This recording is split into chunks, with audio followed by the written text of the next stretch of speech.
जय श्री कृष्णा मित्रों, स्वागत है आपका हमारे इस चैनल अनुराग महोबा ब्लॉग पर। मित्रों, अगर आज आपका प्रथम आगमन है हमारे इस चैनल पर तो प्लीज़ सब्सक्राइब जरूर कर लें, वीडियो को लाइक कर दें और शेयर भी करें, जिससे कि आपके इष्ट मित्रों को भी ऐसे धार्मिक प्रसंग जानने का अवसर मिले। आइए बढ़ते हैं आज के उस सुंदर प्रसंग की ओर।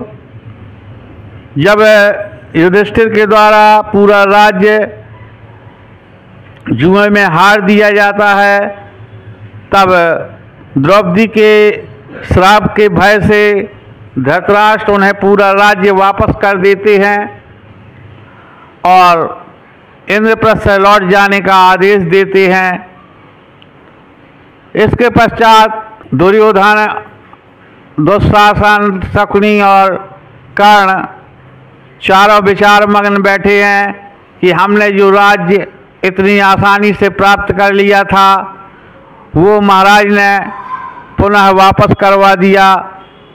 अब इसके लिए क्या उपाय किया जाए। तभी दुशासन कहता है कि जो कुछ करना है शीघ्रतापूर्वक करिए, क्योंकि कल पांडव इंद्रप्रस्थ जा रहे हैं।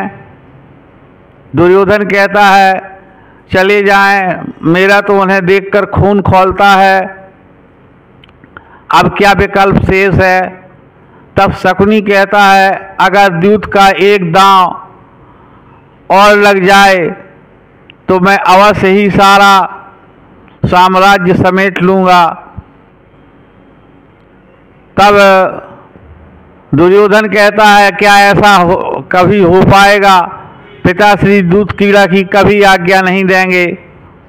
तब कर्ण कहता है तब तो तुमने अपने पिता के पुत्र मोह को समझा ही नहीं, तुम जो कुछ चाहोगे वो तुम्हें तुम्हारे पिताश्री देने का प्रयास करेंगे। तब दुर्योधन से शकुनी कहता है तो भांजे तुम्हें क्या कहना है अपने पिताजी से जाकर ये मुझे सोचने का अवसर दो। और वो विचार करने लगता है। तभी यंगराज कर्ण कहते हैं मैं तो अगर पांडवों की जगह होता तो यहाँ से इंद्रप्रस्थ पहुँचते ही सेना लेकर वापस लौट पड़ता, आक्रमण करता। तब शकुनी कहता है आज यंगराज कर्ण तुम्हारा ये शब्द आक्रमण मुझे बहुत अच्छा लगा, आक्रमण ही करना है। दुर्योधन तुम सर्वप्रथम आक्रमण करो, भीष्म पितामह से क्या कहना है ये मैं तुम्हें बता ही देता हूँ। और ऐसा सुनकर दुर्योधन पितामह भीष्म के पास जाता है। आचार्य द्रोण और पितामह भीष्म कुछ आपस में वार्ता करते हैं। दुर्योधन के आगमन की सूचना मिलती है। तब पितामह कहते हैं ठीक है आने दो। द्रोणाचार्य कहते हैं इतनी रात्रि में दुर्योधन का इधर आगमन और इतने में दुर्योधन का प्रवेश होता है। वो दोनों को प्रणाम करता है और आशीर्वाद देते हैं, गंगापुत्र भीष्म और द्रोणाचार्य। तब आचार्य द्रोण कहते हैं इतनी रात गई युवराज, क्या कारण है। तब दुर्योधन कहता है दूत सभा में जो कुछ हुआ उसके लिए मैं लज्जित नहीं हूँ, क्योंकि द्रौपदी पर तो मेरा अधिकार सिद्ध था। और अगर लज्जित ही होना है तो युधिष्ठिर को होना चाहिए, क्योंकि भ्राता युधिष्ठिर ने अपनी पत्नी को दांव पर लगाकर गलत किया था, मैंने नहीं। तब आचार्य द्रोण कहते हैं अपनी बात बताओ, क्या बात है, अभी तुम किन विकल्पों की चर्चा कर रहे थे, ये सब रहने दो।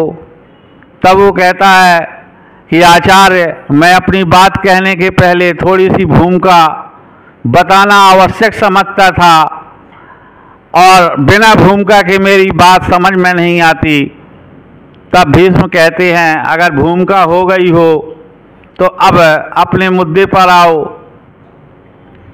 तब दुर्योधन कहता है, पितामह, जैसे एक वन में दो बाघ नहीं रह सकते हैं, वैसे ही हमारा और पांडवों का निर्वाह नहीं हो सकता है। और पांडव यदि मेरे साथ रहना चाहें तो वो रह भी सकते हैं, लेकिन मैं पांडवों के साथ कभी नहीं रह सकता।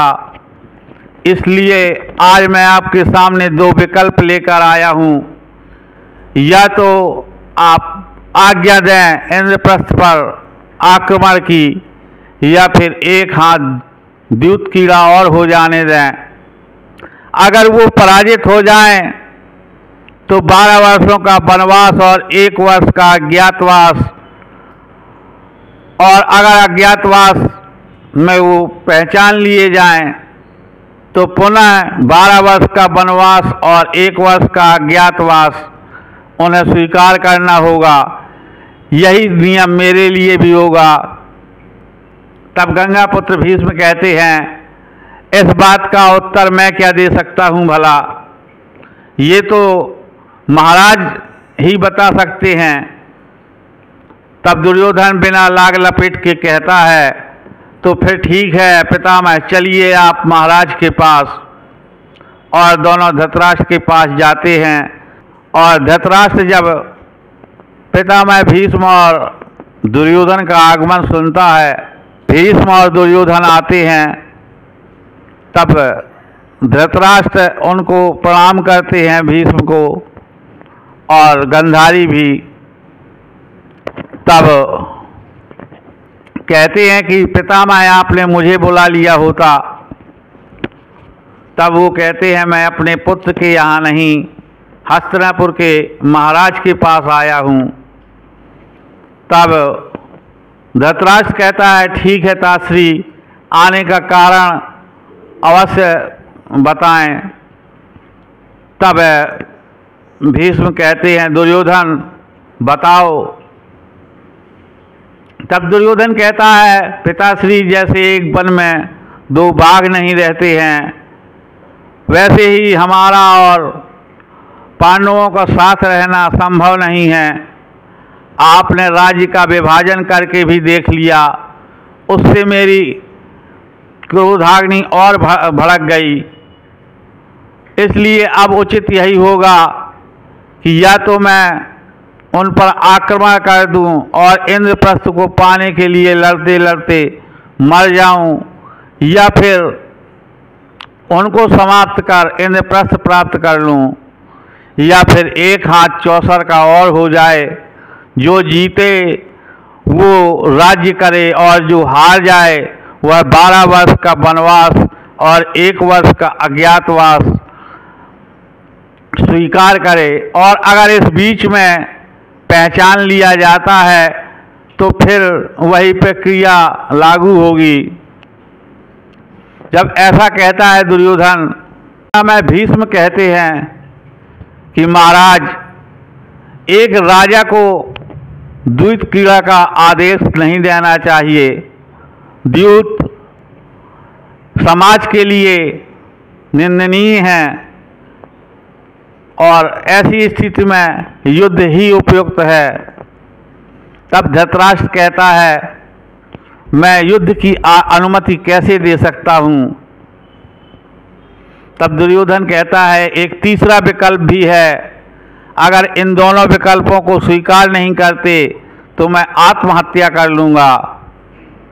तब धृतराष्ट्र कहता है कि ना तो मैं तुम्हें आत्महत्या की अनुमति दे सकता हूँ, ना युद्ध की, लेकिन याद रखना केवल एक ही बार दूत कीड़ा होगी अब। तब भीष्म क्रोधित हो जाते हैं और वहाँ से चले जाते हैं। तो मित्रों, कैसा लगा आज का प्रसंग। एक राजा को पुत्र मोह में ऐसा निर्णय कदापि नहीं लेना चाहिए था जैसा कि धृतराष्ट्र के द्वारा लिया गया। जय श्री कृष्ण।